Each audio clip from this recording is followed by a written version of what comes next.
در اولین برنامه دوستانه با مروه برهانی، یک دختر خانم موفق، یک دختر خانم فعال و دیپلماتور موفق با خود داریم که مادرم گفت که عاشق نشوی، گفتم چشم، باز بدنام خلایق نشوی، گفتم چشم. گفت مادر نشوی باز گرفتار کسی، تا اسیر غم سابق نشوی، گفتم چشم. من زیادتر اشعار عارفانه، عاشقانه و همچنان میهنی رو خیلی دوست دارم و زیادتر مادر جانم در این قسمت خیلی مرا کمک میکنه. زمستان نیز رفت اما بهارانی نمیبینم، زمستان نیز رفت اما بهارانی نمیبینم، بر این تکرار در تکرار پایانی نمیبینم.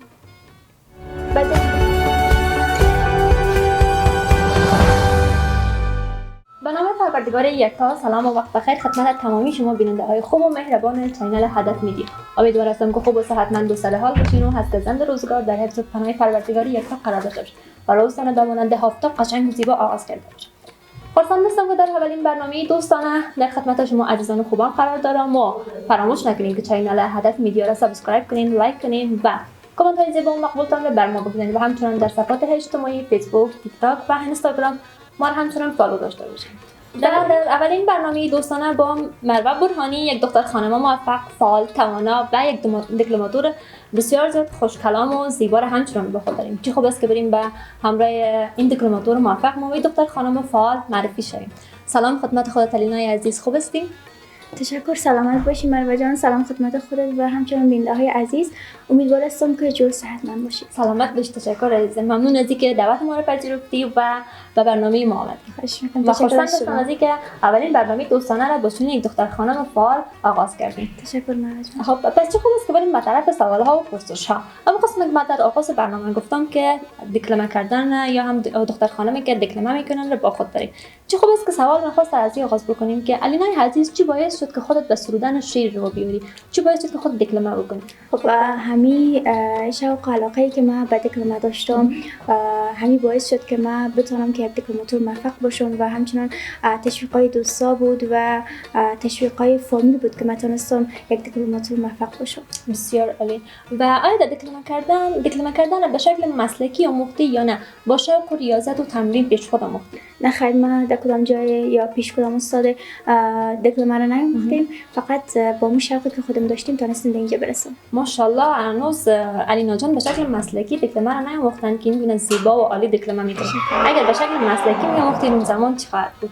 خب الگوی در دکلمه کردن کی بود الینای عزیز؟ خب الگویم استاد ممنون مقصودی است. واقعا یک دکلماتور موفق است و دکلمه‌هایشون خیلی دوست دارم. واقعا هم که استاد ممنون مقصودی فوق‌العاده دکلمه‌های زیبا و قشنگی داره. و اولین شعری که سرودی یا اولین شعر که دکلمه کردی دقیقاً کدام شعر بود و چه زمانه؟ خب دقیقاً 5 سال پیش بود. در وصف وطن میره دکلمه کرده بودم. بسیار عالی. قدر از دکلمه یاد کردیم، قدر گفتیم که الینا جان دکلمه خوب و زیبا و عالی میکنه. پس چه زیباست که از این فرصت استفاده کرده و از صدای زیبا و رسایشان ما هم مستفید شویم و دکلمه داشته باشیم ازشان. تشکر. آماده هستین الینا؟ بله، چرا که نه. ما هم با اشتیاق و وفا میشنویم دکلمه خودت. مادرم گفت که عاشق نشوی، گفتم چشم. مادرم گفت که عاشق نشوی، گفتم چشم، باز بدنام خلایق نشوی، گفتم چشم. گفت مادر نشوی باز گرفتار کسی، تا اسیر غم سابق نشوی، گفتم چشم. او به تکرار به من گفت که مادر لطفاً آدمی بی سر و منطق نشوی، گفتم چشم. گفت مادر به خدا درد تو را میدانم، خواهشم بار دگر شق نشوی، گفتم چشم. جان من عشق به آن ذات خدا میزیبد، عاشق بنده خالق نشوی، گفتم چشم. خواهشم قول بده بعد فراقش مادر، کودکانه تو به حق حق نشوی، گفتم چشم. مادرم گفت پسر درد غمش بسیار است، نه که زین غصه تو فارغ نشوی. گفتم چشم. مادر خنده تلخی زد و گفتا جانم می رود پشت سرش دق نشوی. گفتم چشم. واو چی زیبا و حالی الینای عزیز. قدر تو دکلمه تمام شد که من اصلا نفهمیدم واقعا چیزی که میگفتیم. بسیار صدای رسا و عالی و گیرا دارین. همیشه موفق و کامگار باشین. صدایتان همیشه رسا باشه. خب میشه در مورد این شعری که دکلمه کردی کم بر ما بگویی که از کی هست و آیا قبلا هم دکلمه کرده بودی یا خیر؟ دقیقاً. البته ایره در کدام جای ما دکلمه نکردیم، فقط یک کلپ داشتیم که خودم ثبت کردم و دیگه ای شعرش از حبیب بهشتی است که واقعا خیلی یک شاعر خیلی خوب است و دوست پس میتونیم بگیم که تحفه به برنامه ما و بیننده های ما بوده. سلامت باشین. تشکر. علینا جان بیشتر کدام اشعار دکلمه میکنی خودت و در قسمت انتخاب کردن اشعاری که دکلمه میکنی کسی نقش داره همراهت کمک و همکاری میکنه یا نه خیر تمام شد خودت انتخاب میکنی؟ خب من زیادتر اشعار عارفانه، عاشقانه و همچنان میهنی رو خیلی دوست دارم و زیادتر مادر جانم در این قسمت خیلی مرا کمک میکنن. فکر انتخاب مادرها همیشه حالی هستن. خداوند همه مادرای ما را صحتمند و سرحال داشته باشه و سعیشان را از هر ما کم نسازه. خب چه خوب است علینای عزیز بریم به طرف یک بازی روی قسمت برنامه و بازی ما قسم هست که جواب بله را باید نخیر بگویین و نخیر را باید بله بگویین. و سوال اول ای که علینای عزیز گاهی از مکتب فرار کردی؟ بله. بله. مطمئن هستین در این قسمت؟ بله. خیلی عالی. خب تا به حال به جنس مخالف شده که پیشنهاد ازدواج داده باشین یا هم شماره تلفن تان را داده باشین؟ بله. بله. مطمئن هستین بازم در این قسمت؟ بله. تمام سوالات ما بله بود بیننده عزیز. خب تا حالا شده در دانشگاه چانس خورده باشین ولی به خاطر از اینکه خانواده ناراضی نشن و یا هم دوستانتان ناراضی نشن شما بهشون گفته باشین که نی مثلا چانس نخوردیم، حتی برعکس گفته باشین که به قدر هم هستم. بله. چون به خاطر که اصلا به دانشگاه یعنی یک موضوع اتفاق نیفتاده. بسیار عالی. خیلی یک گپ واضح و معلوم دار است که اصلا امکان نداره چون این دختر خانم فعال موفق چانس بخوره. و سوال آخر این که با همکارانت رقابت داری؟ نه خیر. یعنی که بله. انشالله که بتونیم خاطر روز بقله های بلند بگیریم. انشالله. خب از دکلمه کردن صحبت کردیم و همچنان دکلمه خودت داشتیم. پس چه خوب است که عزیزان در این قسمت بریم به طرف سوالاتی که علینا جان از کدام ولایت افغانستان هستند، در کجا متولد شدن و در کل علینا قاسمی کی است؟ علینا هستم. تخلص نام قاسمی است. همچنان از ولایت زیبای غزنی هستم. همچنان 20 سال هستم. دختر خانم ها اکثر میگن دختر خانم ها سن سال خود را نمیگن ولی علینا جان کلش راست گفتن. چند سال است که 20 سال هستین علینا جان؟ همین 20 سال است که 20 سال است. خب 20 سال است که 20 سال است. و ولایت غزنی تا حالا را سفر هم داشتین رفتین و یا خیر؟ بله خیلی زیاد. اصلا زیاد داشتیم اینجا. خیلی خوب است. خب علینا جان میشه بر ما بیننده‌های از ما بگین که تحصیلاتتون چقدر است؟ کدام رشته را درس میخوانندش؟ خب خودم محصل هستم. محصل سمستر 4 نرسینگ هستم. بسیار عالی. و در پهلوش هم یک دیپلماتور هستم. خب پس در کنار از اینکه علینا جان یک دیپلماتور موفق است یک دکتر بسیار موفق و فوق‌العاده هم هستن. انشالله که شاید دروخوش‌های بیشتر و بیشتر هم بشیم. خب رشته نرسینگ را که خودت بخوانش میگی فعلا میآموزی یا هم بخوانش میگیری و انتخاب خودت بوده یا نه فامیل همچنان نقش داشته؟ نه خیر. این انتخاب خودم بود.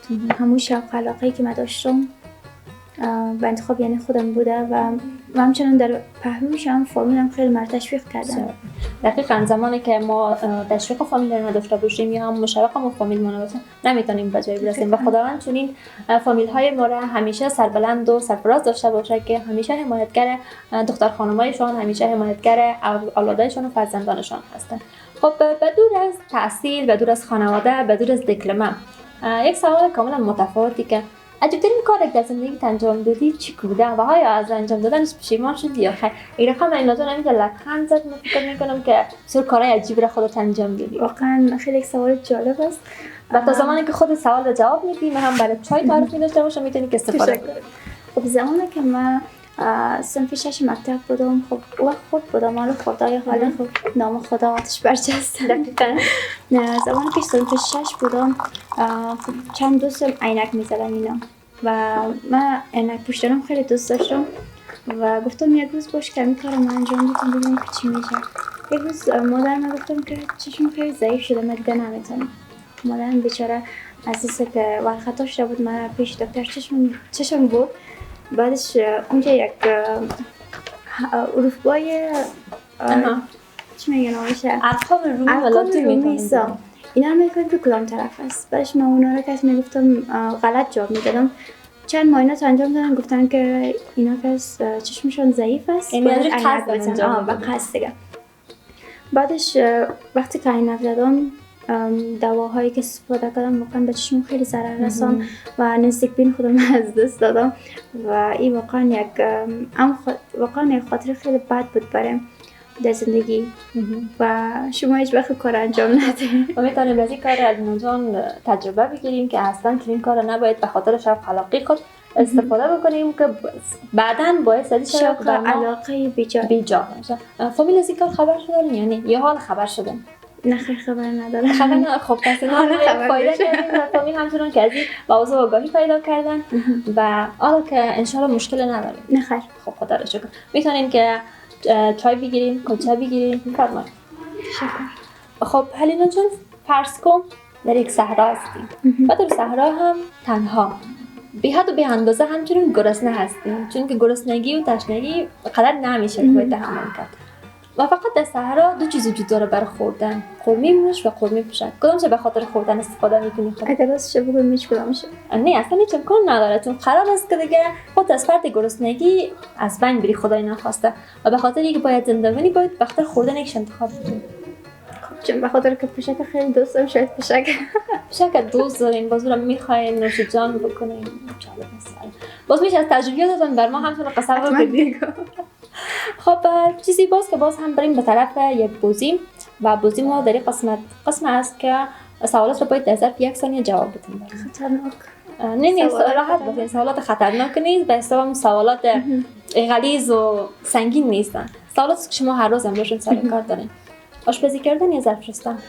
آشپزی. پس یک روز مهمان خودت میشین. مطمئن از آشپزی گفتین چی می‌فهمین خوب بپزین؟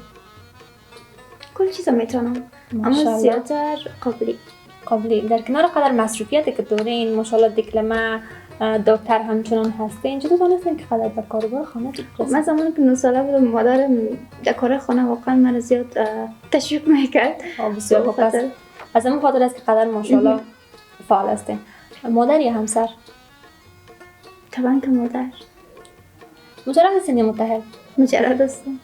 خب به خاطر است که مادر انتخاب کردیم. ازدواج یا تحصیل؟ تحصیل. و سوال اخیر همین که کتاب خواندن یا موسیقی گوش کردن؟ کتاب خواندن. از کتاب خواندن یاد کردین چه کتابایی رو بخوانش میگیرین؟ زیادتر رمان میخوانم.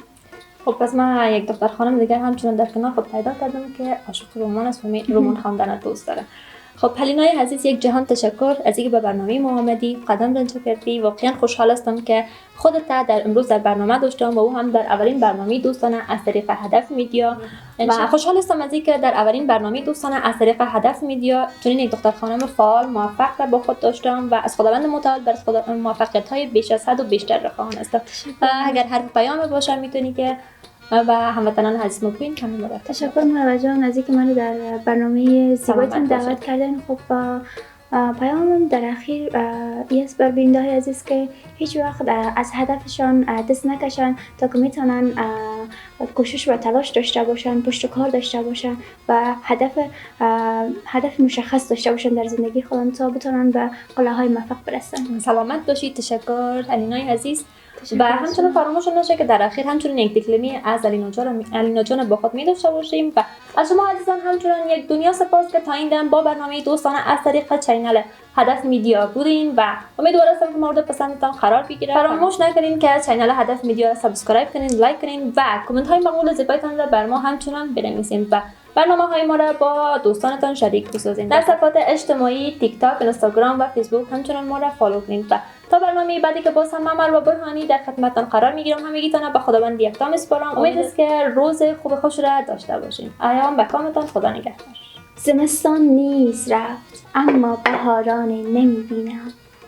زمستان نیز رفت اما بهارانی نمی بینم، بر این تکرار در تکرار پایانی نمی بینم. به دنبال خودم چون گردبادی خسته می گردم، ولی از خویش جز گردی و دامانی نمی بینم.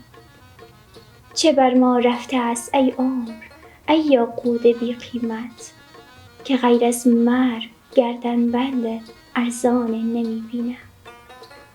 زمین از دلبران خالی است یا من چشم دلسیرم، که می گردم ولی زلف پریشانی نمی بینم. خدایا عشق درمانی به غیر از مرگ می خواهد، که من می میرم از این درد و درمانی نمی بینم.